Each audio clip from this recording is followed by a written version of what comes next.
there's a mixed message going on at the moment, Henry, because obviously the Republicans are very keen to blame the Democrats for the shutdown. They're saying the Democrats could reopen the government now if they just agree to the Republicans' proposals. But at the same time, because of this Grim Reaper imagery, use of memes, and the idea that Trump's going to use this to enact Project 2025 and severe cuts, this leaves the Republicans looking like they're the ones salivating for this confrontation. Now, some are drawing the conclusion that while Trump is playing the peacemaker abroad, he's resembling a warmonger at home with battles in Congress and on the streets. Sarah Baxter is director at the Marie Colvin Centre for International Reporting and joins me now from the Big Apple. Hello, Sarah. Hello, Henry. Hi. OK, let's talk about the US government shutdown. It's remained shut, so federal agencies remaining shut for a third straight day yesterday, with no signs that congressional leaders have made any progress on reaching an agreement to restart operations. Now, how serious is this looking? Yeah, it's looking pretty bad. I mean, we're going to find out just how serious in the coming days, maybe even weeks, because there really is a big standoff. And of course, when federal government shuts down, that means that services are not provided apart from essential services, and about 750,000 federal employees are not paid. So imagine if your wages aren't coming. At the same time, it takes a while for the real pressure to build up. At the moment, this weekend, everybody can still relax. Congress is not due to meet again for a while because the Democrats and the Republicans are really at a standoff over this. But as you mentioned in your introduction, Donald Trump is behaving a bit like a warmonger at home, peacemaker abroad, Gaza, Ukraine, etc. And he's been threatening to use this showdown to stop all kinds of federal funding, including to the big democratic cities. So he really wants to punish his political enemies. And we'll see how that plays out. Yeah, and he's been talking about a guy called Russell Vogt, who I think, as he says, he of Project 2025 fame, and released a video showing Vogt as the Grim Reaper, who's going to cut some of the Dems' favourite programmes. Is that right? Is that what we're expecting to see? Yeah, I mean, I think some of this is already happening. And Russell Vogt, he of Project 2025, well, some of you may remember that in the run-up to the presidential election, Donald Trump said, Project 2025, what's that? It's nothing to do with me. But now he's saying, I'm going to unleash this guy to carry out Project 2025, which is basically a well thought out program to slash the state.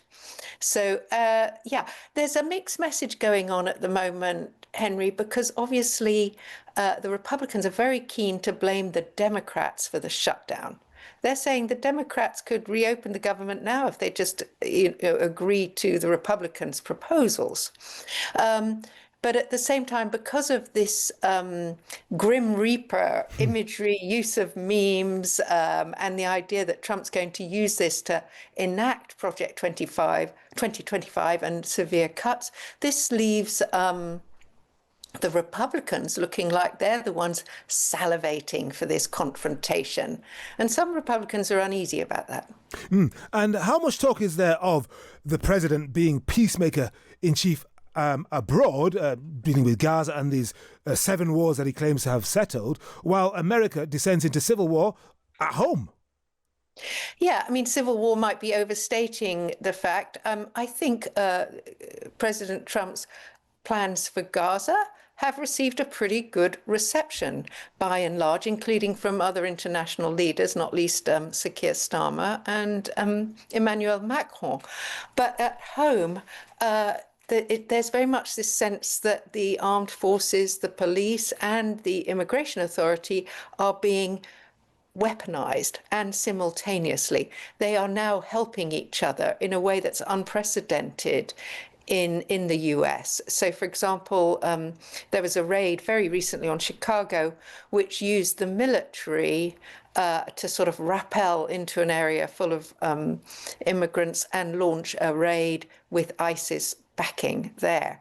And there are now masked men on the streets of major cities, with more to come. Portland, Oregon is very much the next target.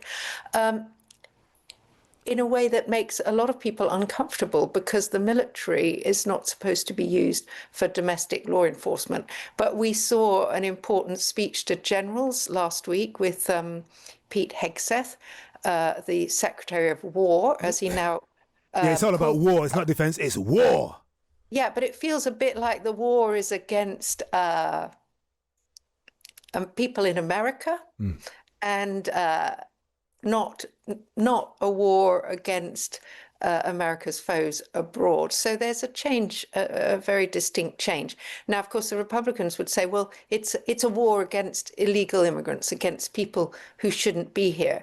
But there is concern that people are being randomly stopped, harassed, arrested on the streets, and even if they can prove US citizenship, they're being banged up in cells, with their identity cards, purportedly told that they're fake, and then they have to really, work hard to prove that they are indeed US citizens. How much resistance is there to this, whether it's from the courts, whether it's from the left in the Democratic Party, whether it's from judges, or are people sitting by and watching what could end up being a slow-moving car crash?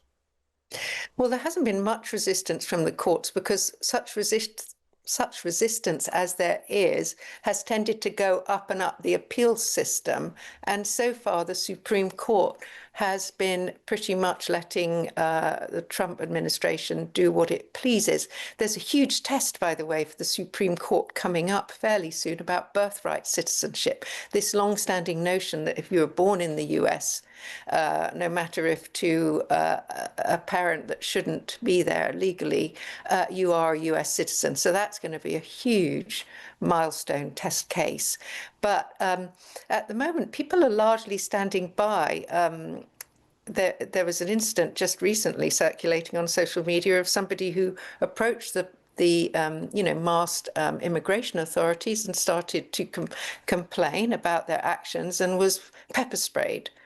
So most people are trying to step back, not get involved. And although I saw, I don't know if he was a delivery guy, but he was on one of those motorized bicycles, and he shouted at the ICE officers, I'm illegal, I'm illegal. And then he was baiting them, dropped his phone, nearly got caught, but managed to scarp her off. Did you see that? It went viral. I did see that, yes. I mean, but these are individual incidents. I mean, there's no great protest. Portland is said to be sort of tooling up for resistance. It has a lot of anarchists, or what Trump would call Antifa, anti-fascists there. And Antifa has now been designated a terrorist organization by the Trump administration. And to be honest, I think they'd love to see a fight. I think they'd love a battle, a confrontation between people that they can dub Antifa and the forces of law and order. Yeah. So we'll see how that plays out in the coming days and weeks. Indeed. As Trump would say, we'll see what happens. We'll see what happens. Sarah Baxter, Director at the Marie Colvin Centre for International Reporting, live from New York. Thank you very much.